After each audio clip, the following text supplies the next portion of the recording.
მინისტრი დეტალურად გაეცნო იმ შესაძლებლობებს, რასაც ფლობს დღეს კლინიკა ნერვკუნთოვანი დაავადების მქონე პაციენტების სრულფასოვანი შეფასებისათვის.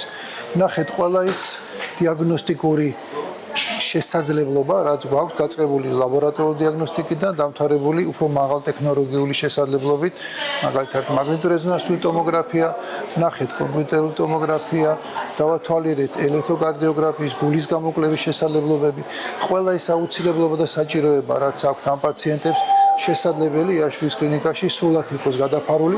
ამაში გულისხმობ პირველ რიგში სპეციალისტებს, ყველა ის სპეციალისტი, რომელიც საჭირო ამბავშვების სრულფასოვანი შეფასებისთვის ადგილზეა, ყველა ის დიაგნოსტიკური პროცედურა, რომელიც ჭირდებათ ამბავშვებს, ყველა პროცედურის გაკეთების შესაძლებლობა იაშვილის კლინიკას აქვს. მქონდა ასევე საუბარი კონკრეტულად სპეციალისტებთან, რა შეიძლება იყოს საჭიროება ამბავშვებისთვის. ჩვენ დღეს სრულიად მზად ვართ სტაციონარული მომსახურება, სრული შეფასება გაუწიოთ ამ პაციენტებს და ვფიქრობთ, რომ ეს იქნება ერთ-ერთი მნიშვნელოვანი სერვისი, რაც საჭიროა ამ დიაგნოზის მქონე პაციენტების სრულფასოვანი შეფასებისთვის და შემდეგ, რა თქმა უნდა, მათთვის დაგეგმვისთვის.